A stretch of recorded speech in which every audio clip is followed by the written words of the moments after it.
Hi, in this video, let me show you how to use the scanner, actually the two scanners, this one and the one on the top, the ADF, of your WorkForce WF-7820.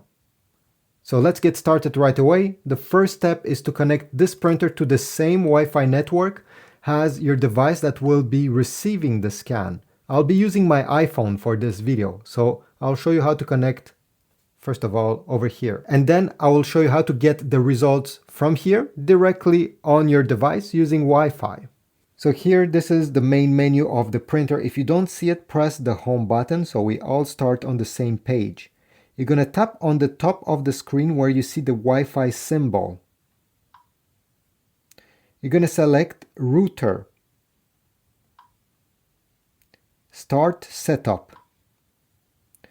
Wi-Fi Setup Wizard, the first option, should be selected. Wait a few seconds and a list of all the different Wi-Fi networks currently around the printer will be shown to you.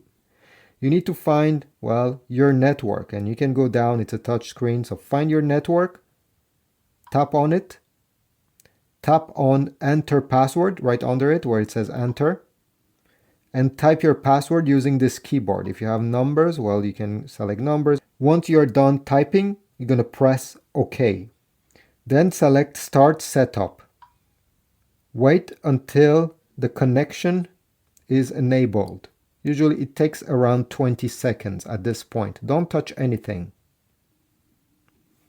At the end, you're going to get the blue check mark signifying that the printer is now connected. Then you're going to go on the App Store and we need to download the Epson Smart Panel app. So search for it and download it.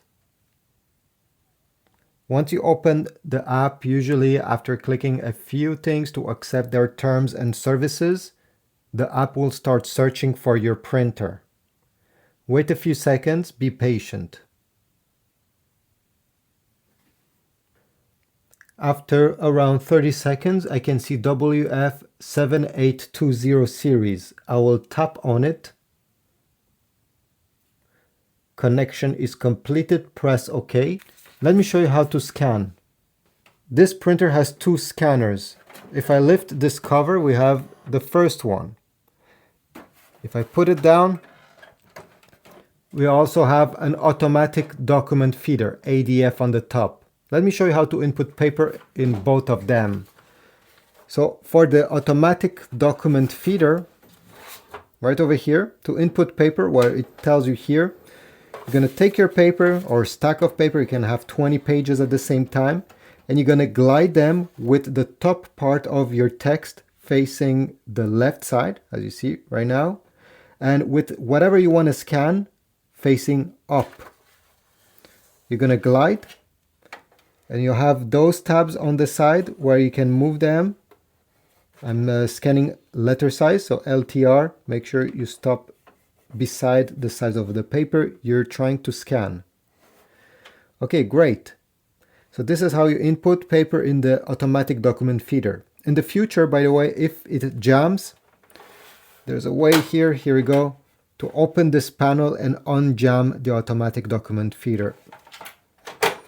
If you want to scan using the scanner glass, you're going to open, and let me take this paper and I'm going to put it facing down with the top part of the document towards the left, and then I will glide the document until it touches the top left corner, the one with an arrow, and then I will close the lid.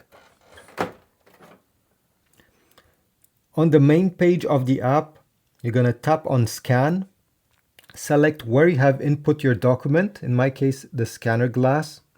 Select your document size, if you want to scan in color or black and white. The resolution, leave it to 200 dpi in most of the time. If you're scanning a document like let's say some art, maybe a painting, a picture, in that case select high, it will give you the best result.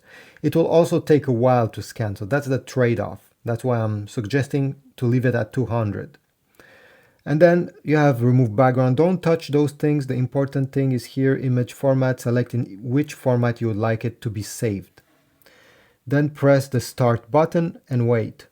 If you have selected 200 dpi, it will take around 15 seconds to scan. The result is not yet saved on your iPhone. You can crop it, you can rotate it, but at the end you need to press next. This is the name of the file that you can change by tapping on it. Okay, here we go. The keyboard will pop and you'll be able to delete and give this scan a new name if you're not happy with this one.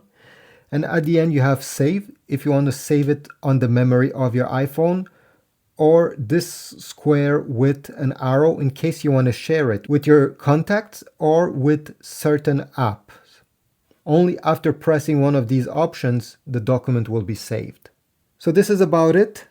If this video was helpful, I'll put links in the description towards ink cartridges compatible with this printer, original ones from Amazon. So check my Amazon links. You support my channel every time you go through them to purchase your replacement ink.